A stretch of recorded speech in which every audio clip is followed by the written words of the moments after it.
Next, we're going to take much longer hair and cut it into a spike or a long brush cut.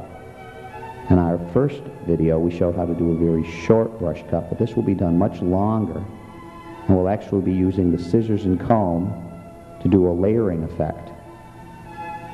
First, we wet the hair so that it'll be able to stand up to when we cut it. However, for this case, we're just using plain warm water and not using hairspray.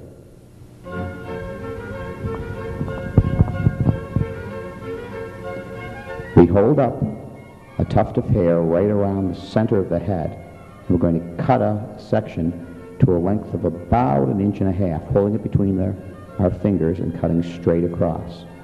Now notice that there's a very important technique on where to put the comb. When you're cutting, you take, and after you've combed off an area of hair, you place the comb between the back 2 fingers of your hand to hold it out of the way. That's one of the more important techniques to know in order to get this layering cut correctly. If you don't know where to put the comb, it's going to slow you down. Keep pulling up sections of hair and match it to the first length you've cut. You always compare the area that you're pulling up to part of the hair that has been cut that's still caught between your fingers. Now we're going to comb down the front so we can cut our bangs to the same length.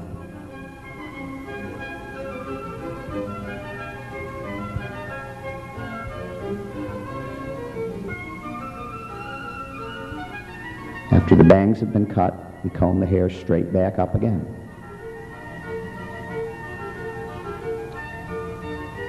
Now we're going to work toward the back by slightly holding up the hair and seeing if any of the areas going perpendicular to what we originally cut appear uneven.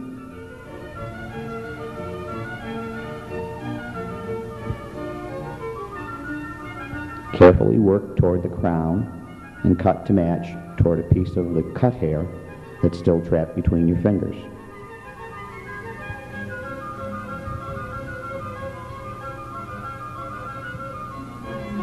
Now we work around the sides from the front toward the back in the same fashion.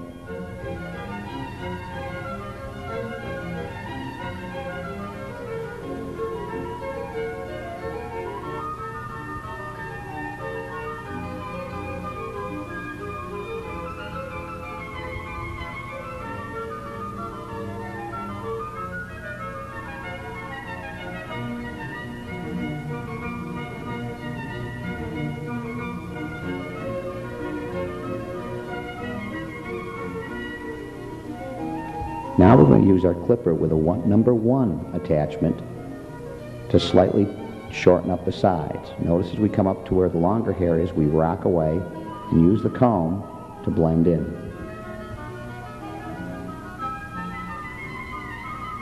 Again, start at the back, work up toward the crown and rock away.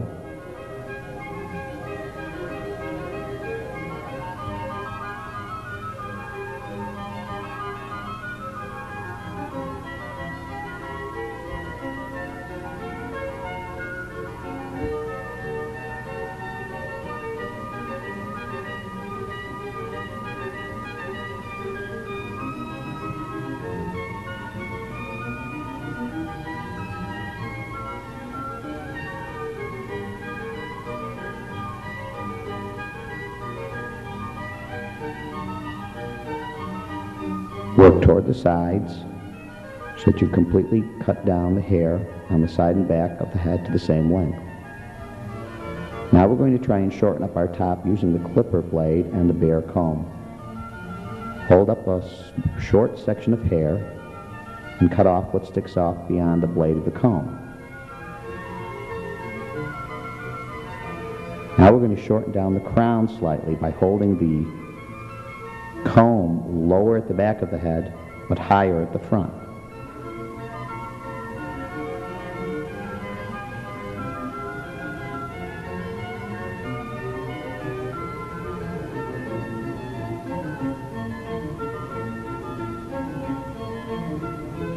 Next, much like we did in our flat top, we're going to hold the blade from the front and move toward the back and cut off some of the hair that remains.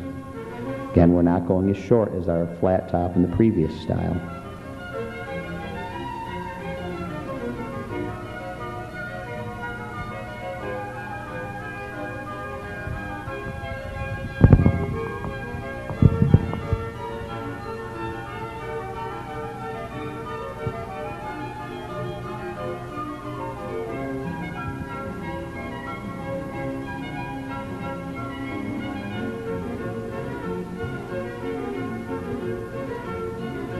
Keep going over the areas that you need, taking only a little bit off at a time, but being careful to make sure we don't lose our brush effect that the front of the hair forms.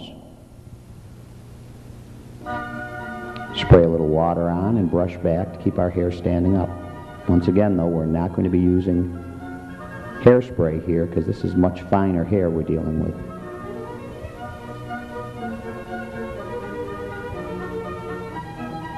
We're going to repeat our comb and scissor technique by slowly going around and checking to make sure the lengths are the same. And this time we're going to cut it down to about the width of our fingers.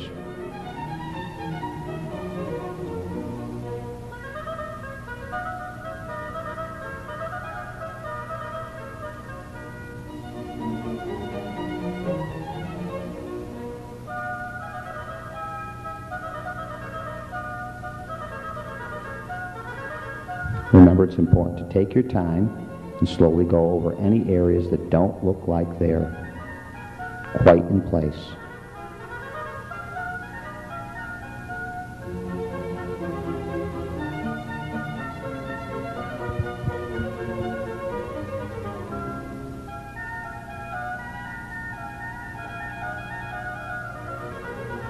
Now with the number 3 attachment, we're going to just lightly go over some of the crown area, just to make sure that it's not left too long.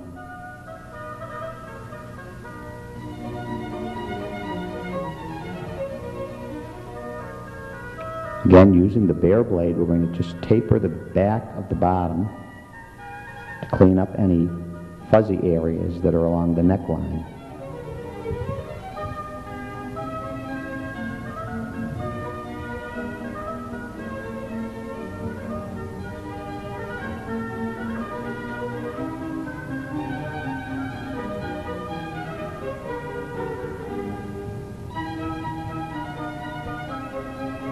And with the number 1 attachment, we can go up and check just about where our taper line is.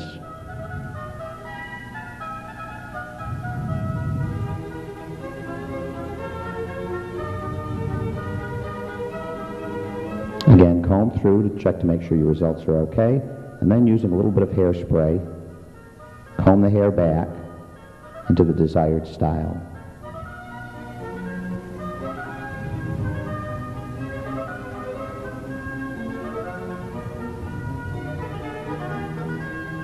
And here's the close-up of our long brush cut.